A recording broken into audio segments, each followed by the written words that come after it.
Friends, আমি Thailand যাচ্ছি। কার কার সাথে যাচ্ছ তুমি থাইল্যান্ড? মামার বাবার সাথে। তোমার মজা হচ্ছে? হ্যাঁ। খুব খুশি? হ্যাপি? হ্যাঁ, আর কদিনের জন্য যাচ্ছে থাইল্যান্ড? 10 দিনের জন্য। ও, আর থাইল্যান্ডে গিয়ে কি করবে? ভালো খাবার খাবো। ভালো খাবার খেতে যাচ্ছে শুধু? হ্যাঁ। আর কি দেখবো আমরা থাইল্যান্ডে? কি আছে? কি আছে? একটা বড় একটা বিল্ডিং আছে। বড় একটা বিল্ডিং আছে, সমুদ্র নেই? আছে তো। সমুদ্র দেখবো তো আমরা? হ্যাঁ, দেখবো। আচ্ছা, প্রিয় ভীষণ এক্সাইটেড। হ্যাঁ। হাতের কাছে কম খরচে বিদেশ ঘোরা বলতে বাঙালি তথা ইন্ডিয়ানদের প্রথম পছন্দ কিন্তু থাইল্যান্ড। তা সে ব্যাংককের বড় বড় স্কাই স্ক্র্যাপার আর সুন্দর সুন্দর বৌদ্ধ মন্দির হোক, বা ফুকেট পাটায়ার নীল জল আর সাদা বালির বিচ, সবুজ পাহাড়, বোটে করে আইল্যান্ড ঘোরা, রকমারি সব খাবার দাবার আর নাইট লাইফের উন্মাদনাই হোক, সব দিক দিয়েই একটা রিল্যাক্সিং বা অ্যাডভেঞ্চারাস যেরকমই হোক ছুটি কাটানোর আদর্শ জায়গা কিন্তু এই ট্রপিক্যাল কান্ট্রি। আমরা আমাদের 10 দিনের ট্রিপে কোথায় কোথায় ঘুরলাম, কিভাবে ঘুরলাম, কি দেখলাম, কোথায় থাকলাম, কি খেলাম আর কত কি দাম, সব থাকবে আমাদের এই থাইল্যান্ড সিরিজে। তাই চটপট চ্যানেলটা সাবস্ক্রাইব করে নিতে ভুলবেন না কিন্তু।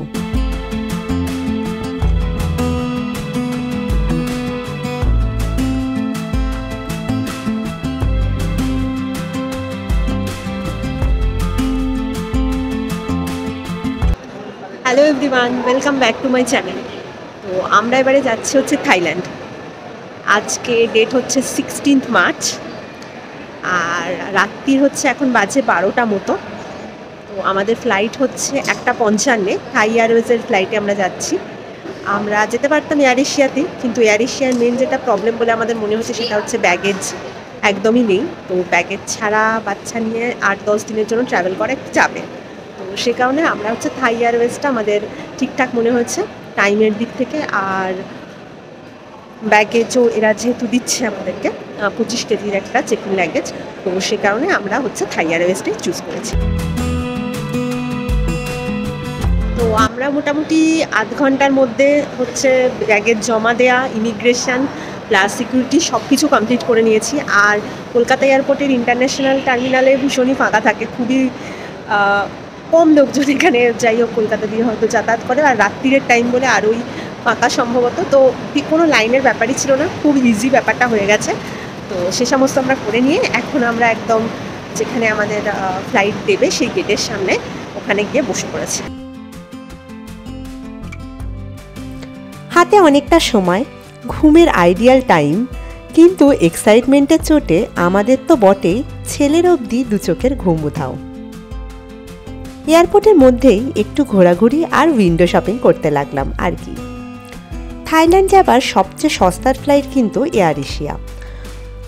বছরের অনেক সময় 6-7 হাজার টাকায় হ্যান্ড ব্যাগেজ অনলি টিকিট পাওয়া পসিবল এখানে। ছোট ছুটিতে যারা থাইল্যান্ড যাবে ভাবছেন 4-5 দিনের জন্য, তাদের জন্য কিন্তু সস্তায় পুষ্টিকর ফ্লাইট এই এয়ার এশিয়া।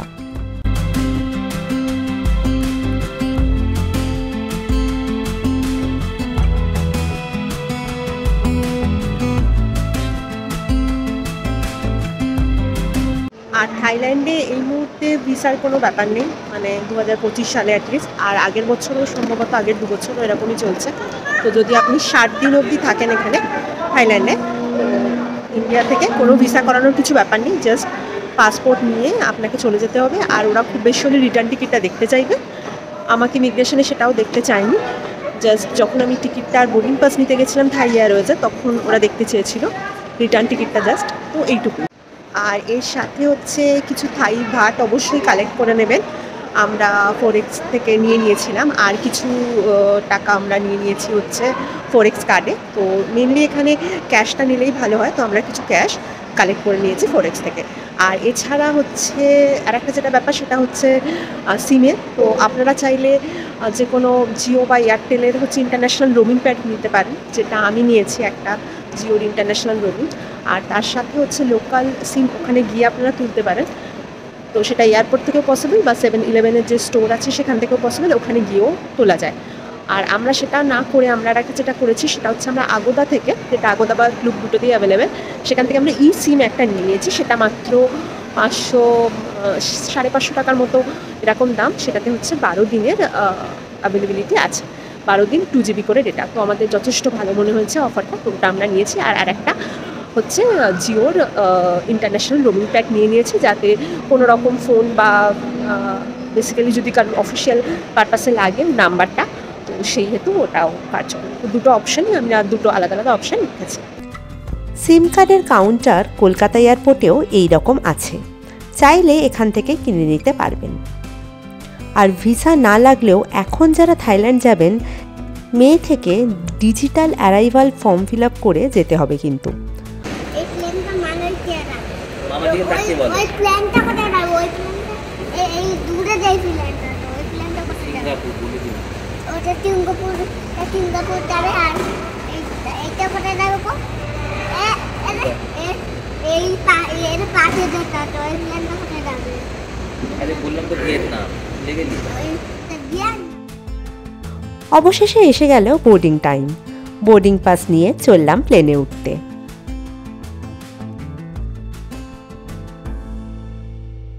আর এই হলো থাই এয়ারওয়েজের ফ্লাইট। মন্দ না, একটা করে ব্ল্যাঙ্কেট দিয়েছে, তবে লেগ স্পেস খুব বেশি কিছু না, এন্টারটেনমেন্টের সিস্টেমও নেই। যাই হোক, নির্ধারিত সময় ফ্লাইট ছাড়ল। বেস্ট পার্ট হলো ডিনার টিকিটেই অ্যাডেড। প্রথমে দিল এই কাজুর প্যাকেটটা, দেন 2 রকম মেনু ছিল, ইন্ডিয়ান আর থাই। আমরা থাই চুজ করায় পেলাম bun, butter, sticky rice, sauteed veggies আর ফিশের একটা থাই আইটেম, সাথে ফ্রুটসে পেঁপে, ড্রাগন ফ্রুট আর কোকোনাটের এই একটা ডেজার্ট। ডিনার বাড়িতে করে এলেও এতক্ষণে হজম হয়ে গেছে, তাই রাত 2:30-3টে নাগাদ এইসব খাবার দিব্যি খেলাম আমরা।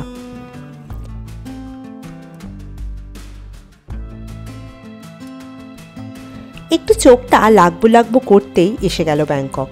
মাত্র 2.5 ঘন্টার ফ্লাইট।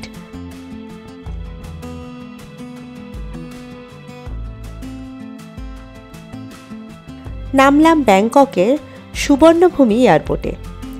ইমিগ্রেশন ফাঁকাই ছিল, কমপ্লিট করে এলাম লাগেজ নিতে। এখানেই প্রচুর সিমের কাউন্টার রয়েছে দেখলাম।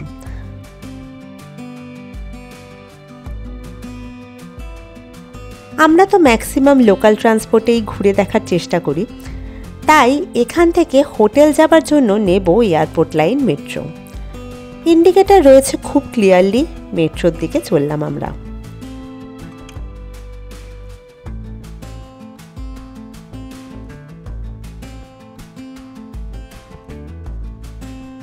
এরকম সেলফ টিকিট কাউন্টার রয়েছে।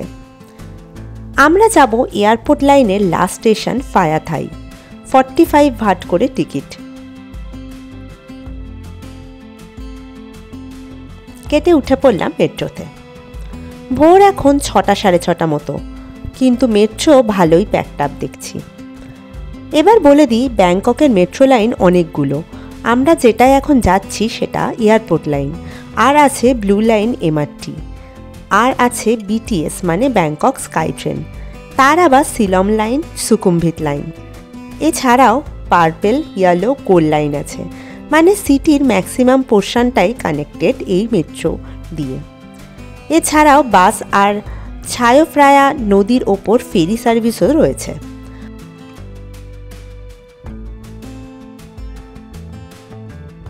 আমাদের হোটেল একদম বিটিএস স্টেশন রাচাথেভির পাশেই, সেটার জন্যই বুক করা এই হোটেল। কিন্তু ফায়াথাই আসলে ইন্টারকানেক্টেড স্টেশন একটা, ওখানে নেবে লাইন চেঞ্জ করে বিটিএসে নেক্সট স্টেশনে রাচাথেভি।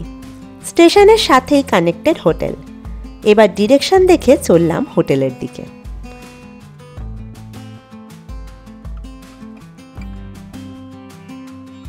হোটেলের লবি আর রিসেপশন এক কথায় পুরো ঝাঁচকচকে, চমকাচ্ছে চারদিক পুরো। রুম রেট পড়েছে 4,200 মতো উইথ ব্রেকফাস্ট। আগোতা থেকে বুক করেছিলাম আমরা। তবে চেক ইন টাইম এদের 3টে। থাইল্যান্ডে সব হোটেলেই কিন্তু চেক ইন টাইম এরকম 2 বা 3টের দিকে। যাই হোক, লবিটা বেশ স্পেশিয়াস। মালপত্র লকার রুমে রেখে এখানে ঘাঁটি গাড়লাম আমরা এখনকার মতো। ব্রেকফাস্টের ব্যবস্থা করতে চলে এলাম হোটেলের পাশেই 7-Eleven-এ। এই যে এই দিকে এখানকার ফেমাস রেডি টু ইট ফুডের প্যাকেটগুলো, আর এই হলো 7-Eleven-এর ফেমাস স্যান্ডউইচ। এছাড়াও মাঠে মোটামুটি রোজকার জীবনে যত রকম জিনিসপত্র লাগে সবই পাওয়া যায়।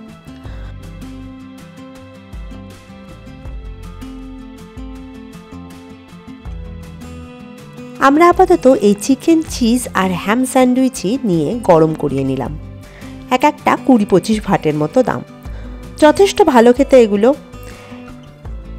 এত শুনেছি এগুলোর ব্যাপারে যে এগুলো ট্রাই আমাদের করতেই হলো।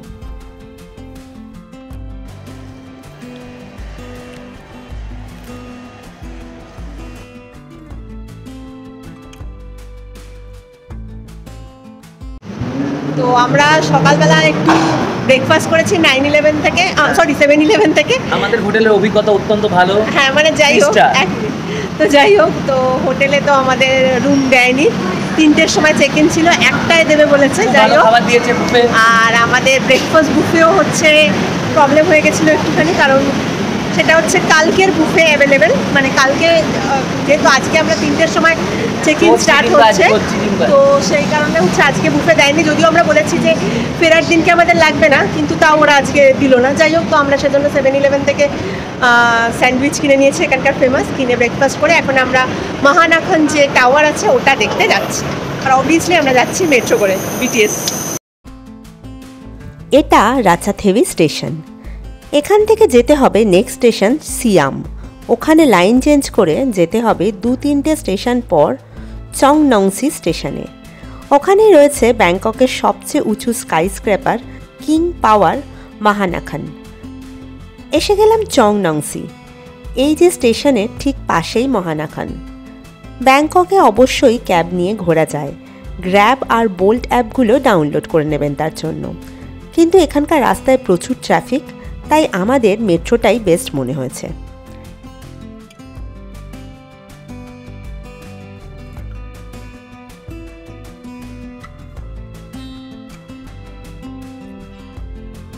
এই হলো মহানাখান টাওয়ার। এখানে 74th ফ্লোরে রয়েছে অবজারভেশন ডেক আর 78 ফ্লোরে রয়েছে স্কাইওয়াক। টিকিট অনলাইন কেটেছিলাম ক্লুক থেকে, 2200 মতো পড়েছে। ফার্স্ট 2-3টে ফ্লোর মল টাইপের, দেন 4th ফ্লোরে রয়েছে স্কাইওয়ার্স।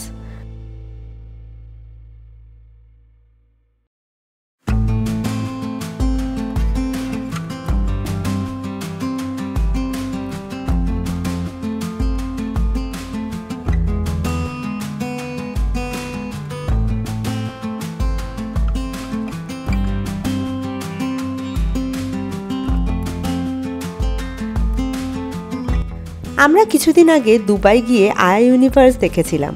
এই স্কাইভার্স ওটারই একটা মিনি ভার্সন মনে হলো আমাদের। ফার্স্ট রুমে ঢুকে এরকম লেজার লাইটিং দেখে রিও তো খুব এক্সাইটেড। সারাক্ষণ লাইট আর মিউজিকে তালে তালে নেচে চলল।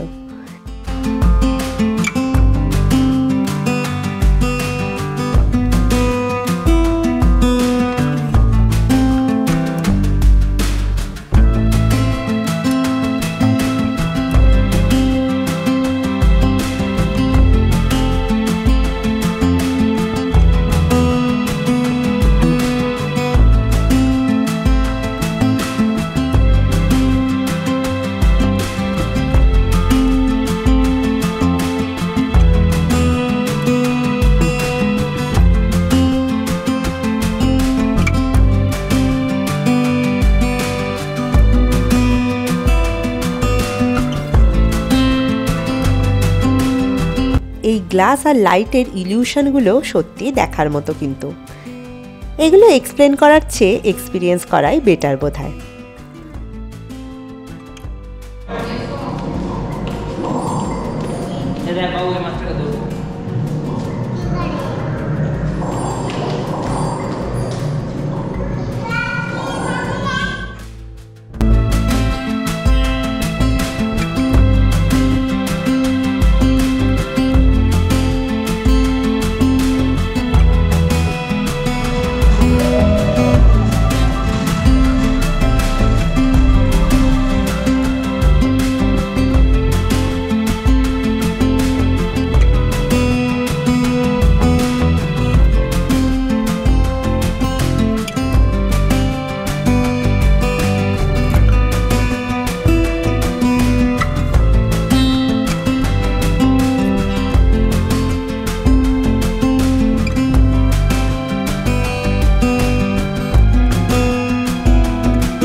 অবশেষে এরকম লিফটে করে এসে গেলাম 74th ফ্লোরে।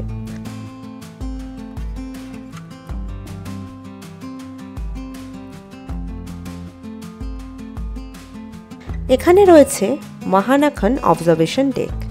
যেহেতু কদিন আগেই আমরা দুবাইয়ের বুর্জ খলিফা আর দুবাই ফ্রেম থেকে এরকমই দৃশ্য দেখেছি, তাই এক্সপিরিয়েন্সটা কাছাকাছিই লাগলো।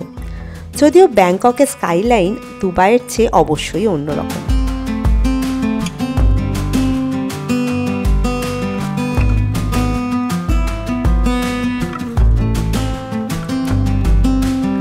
ওই যে দূরে দেখা যাচ্ছে ছাও প্রায়া রিভার।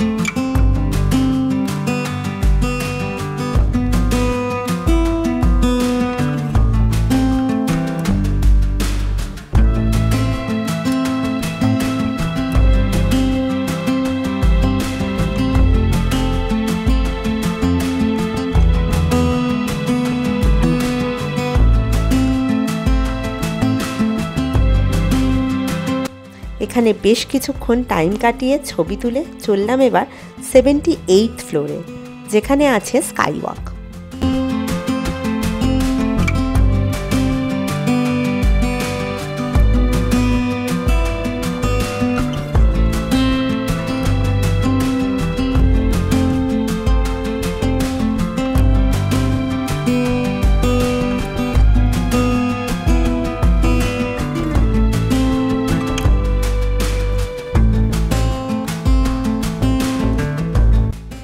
এই জায়গাটা কিন্তু বেস্ট। এখান থেকে ড্রিঙ্কস কিনে এই সিটে বসে ভিউ দেখতে দেখতে এনজয় করতে পারেন আপনারা। তবে এখন তো প্রচণ্ড গরম, তাই আমরা চললাম স্কাই ওয়াকের দিকে। আর এই হলো স্কাই ওয়াক ওপেন এয়ার। এখান থেকে শু কভার দেবে এনারাই, যেটা জুতোর ওপর লাগিয়ে নিয়ে যেতে হবে এই স্কাই ওয়াকে। এই এক্সপিরিয়েন্সটা দুবাইতে এতটা লেভেলে ছিল না, কিন্তু হালকা একটু স্কেয়ারি এক্সপিরিয়েন্স এটা, তবে বেশ অন্যরকম আর এনজয়েবল লেগেছে এই এক্সপিরিয়েন্স আমাদের।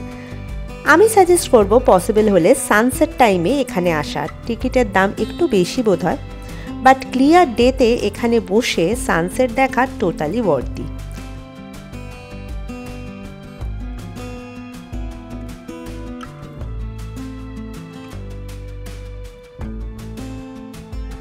মহানাখন স্কাইওয়াক দেখে আবার মেট্রো করে আমরা ফিরলাম আমাদের এশিয়া হোটেলে।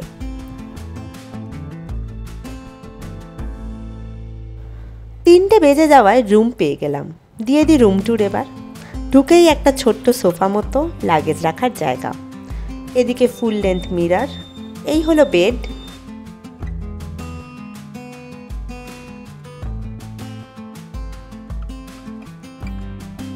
এদিকে টিভি আর ওদিকে ক্লোজেট।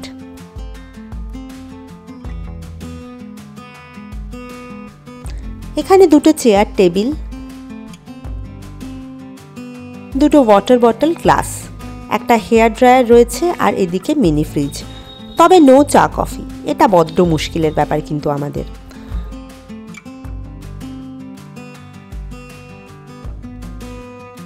পেছনের দিকে রুম হওয়ায় ভিউ কিছু ছিল না।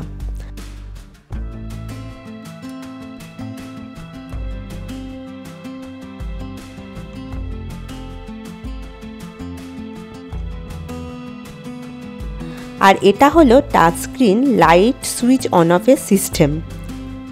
আর এই হলো বাথরুম, শ্যাম্পু, কন্ডিশনার, ময়েশ্চারাইজার যেরম সব থাকে। আর ছিল বাথটাব। আচ্ছা, আমরা এখন 7-Eleven থেকে এইগুলো কিনে এনেছি। এরকম ভাত আর বেসিল চিকেন, একটায় ডিম আছে আর একটায় ডিম নেই। এবার এগুলোকে আমরা খাবো। কাল রাতে প্রায় পুরোটাই জেগেছিলাম, তাই লাঞ্চ করে সোজা ঘুম দিলাম আমরা 2-3 ঘন্টা। উঠে হোটেলের সামনে একটু হাঁটাহাঁটি করতে করতে রাতের খাবার সংগ্রহ করে নিলাম আমরা। এই সসেজগুলো চরম টেস্টি ছিল, এক একটা স্টিক 10 ভাট করে।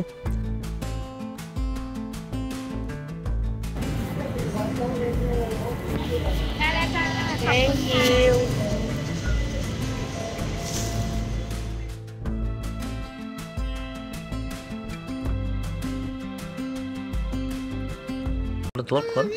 তো আমরা হচ্ছে আজকে ডিনার ওই প্ল্যাটিনাম মলের সামনে যে নাইট মার্কেট ছিল ওখান থেকে কিনে এনেছি। তো এগুলোর এক একটা দাম হচ্ছে 200 বাট আর 250 বাট করে।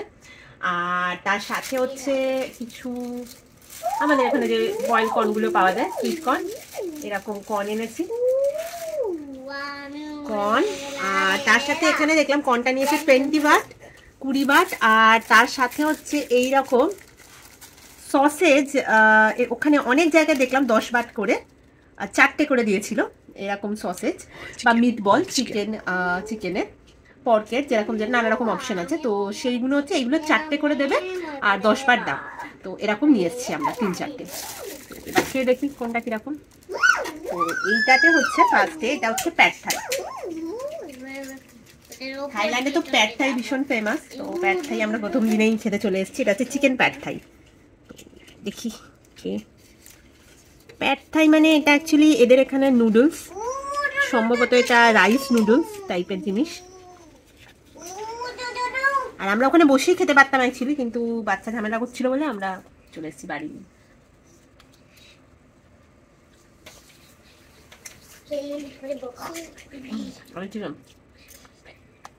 আচ্ছা, এটা আমি বানানোর সময় দেখেছিলাম এরা মোস্ট প্রবাবলি সব কিছুতেই বাদামের একটা গুঁড়ো ইউজ করে। তো বাদামের একটা ফ্লেভার খুব মানে বেশি রয়েছে এটা, ভালোই খেতে। এবার আপনি হচ্ছে এর সাথে বোধহয় যে টোফু দিয়েছে, টোফু বা পনির কিছু একটা হবে। টোফু।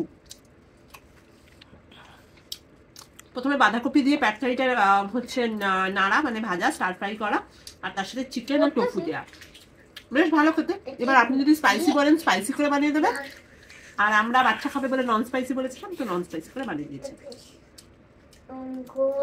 বেশ ভালো খেতে। আর তার সাথে হচ্ছে আর একটা নিয়েছি, অ্যাকচুয়ালি এরকম বক্স বা কম্বো করে ওখানে পাওয়া যায়। সেটা হচ্ছে এই যে এখানে উপরে হচ্ছে ডিমটা দিয়ে দিয়েছে ভেজে, আর এখানে হচ্ছে ডিমটাকে খুলে এটা ফেলে দে পাশেরটা। ডিমটাকে আমি একটু সরিয়ে রাখছি।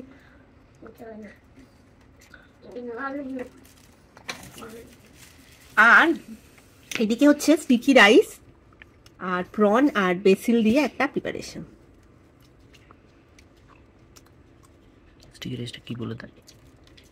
স্টিকি রাইস তো থাইল্যান্ডে খুব ফেমাস, আমরা এসে থেকেই অলরেডি খেয়ে নিয়েছি। এবার এইটা হচ্ছে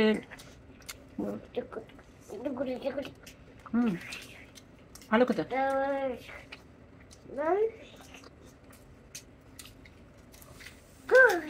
সাথে একটু গাজর দিয়েছে দেখলাম, আর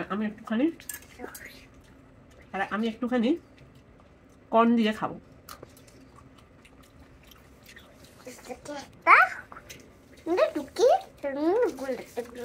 আর এবারে এই মিটবল গুলো দেখবো, এগুলো কিন্তু খুব টেস্টি। আমরা অলরেডি খেয়েছি আগে, একটা জানি।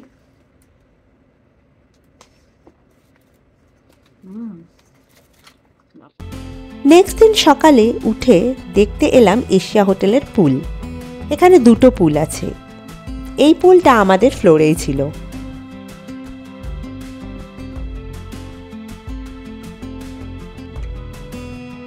এদিকে জিমও রয়েছে। আর এটা হলো রুফটপ পুল। পুলে ডুবে এরকম ভিউ দেখতে দেখতে আপনি এনজয় করতে পারবেন আপনার ড্রিঙ্কস।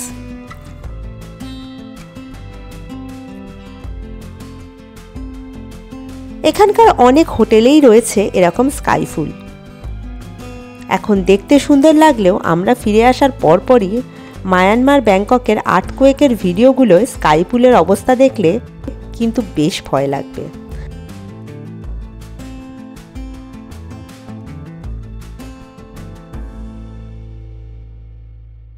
যাই হোক, এই হলো ব্রেকফাস্ট এরিয়া। বেশ 5 স্টার আয়োজন কিন্তু। 3 রকমের juice, pineapple, orange, mix fruits, then egg counter, fried, boiled, যে যেরকম চায় বানিয়ে দিয়ে দেবে।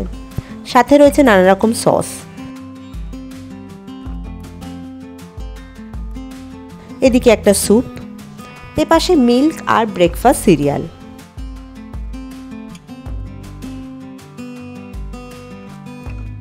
এদিকে ভিয়েতনামি স্যুপ, ফো তার কাউন্টার। ইচ্ছে মতো ভেজিস, চিকেন বা fish, rice, noodles, soup, sauce দিয়ে নিজেই বানিয়ে নেওয়া যাবে। এদিকে ব্লুবেরি আর স্ট্রবেরি ইয়োগার্ট, সাথে স্যালাড, আর এদিকে ফ্রুটস কাউন্টারে আছে ওয়াটারমেলন, পাইনাপেল, ড্রাগন ফ্রুট আর শাকালু।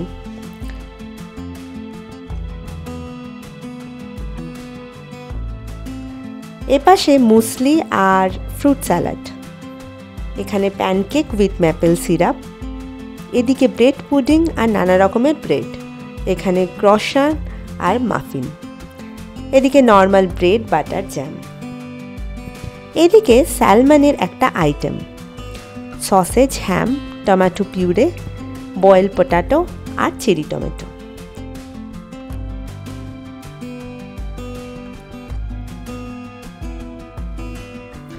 দেন রাইস, ফ্রায়েড রাইস, নুডলস আর চিলি পর্ক। সব মিলিয়ে ব্রেকফাস্ট বুফেটা কিন্তু চরম ছিল, আমরা ভীষণ এনজয় করেছি। তবে হ্যাঁ, ভেজদের অপশান কিন্তু একটু কম। আমরা এটাই 9টার দিকে খেয়ে নিলে লাঞ্চে আর সেরম কিছু না খেলেও চলে যেত আমাদের। হালকা ফুলকা কিছু খেয়ে আর্লি ডিনার করে নিতাম আমরা এই কদিন।